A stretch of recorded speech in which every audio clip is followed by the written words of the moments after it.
Thank you very much, Steve. Yes, 2009 was the year that Cristiano Ronaldo left Manchester United, but he'll be back there in the Champions League this season. Not for the first time, but we'll come on to that in a moment. I just want to take you through the rest of the draw and some of the interesting groups that were thrown up yesterday in Monaco, starting with Group B. Barcelona not had a lot of success in the Champions League in recent seasons, but they're up against Tottenham Hotspur. Where will those games be played for Tottenham in the Champions League? Their new stadium in North London not yet ready. PSV Eindhoven and Inter Milan, both former European Cup winners, making up a very tough group. Another tough-looking group is also Group C. Paris Saint-Germain, they've been chasing that Champions League title for a few years now, added Neymar to their squad as well. Qatari backed, of course, expected to go well again, but they're up against last season's finalists, Liverpool, coming out of pot 3, and also a reunion between Paris Saint-Germain and their former boss, Carlo Ancelotti, a 3-time Champions League winner, of course. He's manager of Napoli now, going back to Paris Saint-Germain.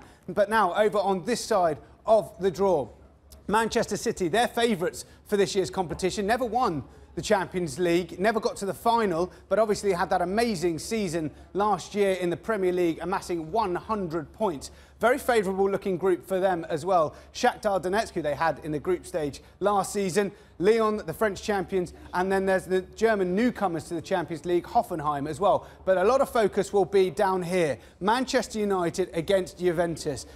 That will happen on October the 23rd when Cristiano Ronaldo heads back to Old Trafford. He's come up against Manchester United before. A tough start to the season for Manchester United, not going so well in the Premier League, lost 2 of their opening games, but Ronaldo hasn't scored so far for Juventus in his first 2 games, but potentially by the time October comes round he could be in full flow. A resurgent looking Valencia, twice Champions League finalists as well, and the Swiss side, the young boys of Bern, making up Group H. So incredibly exciting times in the Champions League. It all gets going towards the end of September. Fascinating. The formats, and can we talk about the people running the sport as well? Because, of course, FIFA and UEFA have come in for a lot of stick over the years about the greed, about expanded formats. Yes. Now, have we got an accord between the clubs and UEFA going forward that the Champions League, as it is now, this is the best format for everyone, for the fans, for the maximisation of profits, let's be honest about it, and for the clubs themselves? This season, for the first time in the Champions League, there was no... For example, in the Premier League, there was no playoff round for the Premier League side, so the top 4 automatically qualify, whereas Liverpool, for example, they actually played Hoffenheim in the playoff round last year, but the top 4 sides were protected, essentially, to go into the Champions League straight away. Now, we've seen earlier this year, there's been talks about reformatting FIFA's Confederations Cup and making that into a club-based tournament.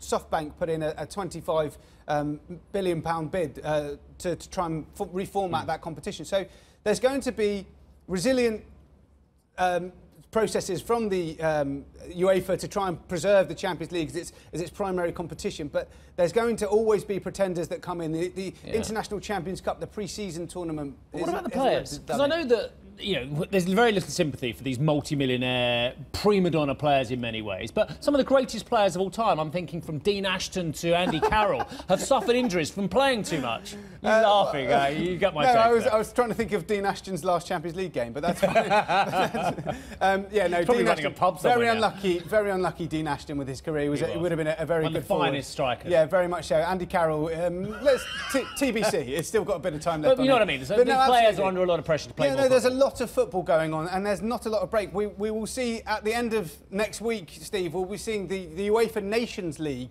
So international for you're scowling, you're not even sure what this one is. No, never heard of it. Essentially, UEFA are trying to reinvigorate the qualification process and the idea that nothing's a friendly anymore. Internationals are normally the bane of a club fan's existence, essentially, because the season starts to get going and suddenly there's a bit of a lull. Now, the Nations League is supposed to make an extra tournament within UEFA, within the qualification process for Euro 2020.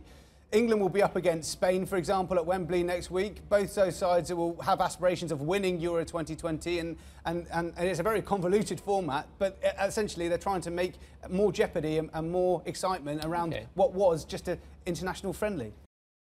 Hey everybody, it's Hadley Gamble from our new CNBC Middle East Bureau in Abu Dhabi. Thanks for stopping by. Now to watch more, you can try one of the videos that just popped up on your screen. And don't forget to subscribe.